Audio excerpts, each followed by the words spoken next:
नमस्कार। इनफर्टिलिटी की समस्या ऐसी समस्या जिसके साथ हम बहुत परेशान हो जाते हैं। कभी कभी कंसीव करने में बहुत दिक्कत होती है और मेंटल प्रेशर भी होता है। आइए जानते हैं हमारे पेशेंट की जर्नी के बारे में।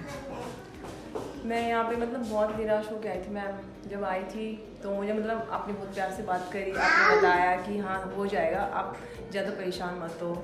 उसके बाद में मेरा 3 मंथ्स का आपने बताया चलेगा ट्रीटमेंट। उसके बाद में आपका टेस्ट वगैरह करेंगे। मेरी दोनों ट्यूब बंद थी। उसके बाद में जैसे 3 मंथ्स कंप्लीट हुए तो नेक्स्ट मंथ मुझे टेस्ट करवाना था, ट्यूब टेस्ट। तो आपने बोला था आ जाना, टेस्ट करेंगे।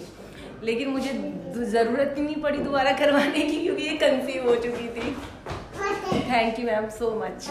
शादी को कितना समय हो गया था? ये 5 साल के बाद। Thank you. ट्यूबल ब्लॉकेज की समस्या ऐसी समस्या जिसके बाद हमें ऐसा लगता है कि अब नेचुरल तरीके से कंसीव करना पॉसिबल नहीं है। हमें या तो किसी लेप्रोस्कोपी पे जाना पड़ेगा या कोई और इन्वेसिव प्रोसीजर हमें करना होगा या फिर आईवीएफ के लिए जाना पड़ेगा। लेकिन ऐसा नहीं है।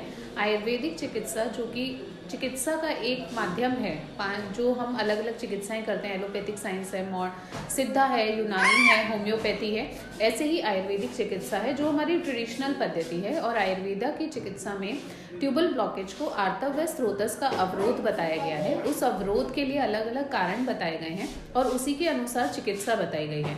उसी को ध्यान में रखते हुए हम लोग ट्यूबल ब्लॉकेज का ट्रीटमेंट करते हैं और उसी के रिजल्ट में हमारे पेशेंट्स न केवल ट्यूब्स ओपन होती हैं बल्कि नेचुरली कंसीव भी करते हैं। तो ऐसी समस्याएं हैं तो हमें किसी इन्वेसिव प्रोसीजर की जरूरत नहीं है। जो हमारी प्राचीनतम पद्धति है उसी की जरूरत है। आयुर्वेद में ट्यूबल ब्लॉकेज के लिए जो पंचकर्मा चिकित्साएं बताई गई हैं उनका सही तरीके से उपयोग करके, और जो शमन चिकित्साएं बताई गई हैं जो ट्यूब्स के अंदर स्वेलिंग, इन्फ्लेमेशन, इन सब प्रॉब्लम्स को रिकवर करती है, एडेशंस को डिसॉल्व करती हैं, उन मेडिसिन को ओरली खाकर आप ये ट्यूब्स की समस्याओं को रिजॉल्व कर सकते हैं। तो ऐसी ही जर्नी हमारे इस पेशेंट की है और उसी के रिजल्टेंट में हमें वान्या मिली है।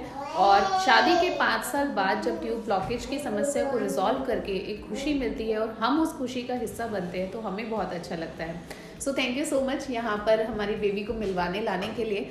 और हमें यही उम्मीद है कि अब अगर आपकी ट्यूब बंद होंगी और आपको लगेगा कि क्या नेचुरल तरीके से खुल सकती हैं तो आपको वो कॉन्फिडेंस जरूर आएगा कि बिल्कुल खुल सकती है। ये कोई चमत्कार नहीं है, आयुर्वेदिक साइंस है जो बाकायदा हमारे वेदों में, हमारी संहिताओं में बताई गई हैं। आचार्य सुश्रुत ने इसके बारे में विस्तृत वर्णन दिया है और उसको रिकवर किया जा सकता है और नेचुरल तरीके से कंसीव भी किया जा सकता है। इसके लिए बहुत सारे रिसर्च पेपर्स भी पब्लिश हुए हैं। एक हमारा रिसर्च पेपर भी पब्लिश्ड है। इसके अलावा पबमेड में आपको मोर देन 84 रिसर्च पेपर्स का पब्लिकेशन का एक साइंटिफिक इवेल्युएशन भी मिल जाता है जो ये बताता है कि ये आयुर्वेदिक साइंस पूरी तरह से प्रूवन है और इसका रिजल्ट जो है वो बहुत अच्छा है। तो अगर ट्यूबल ब्लॉकेज है हमें आज ही संपर्क करें।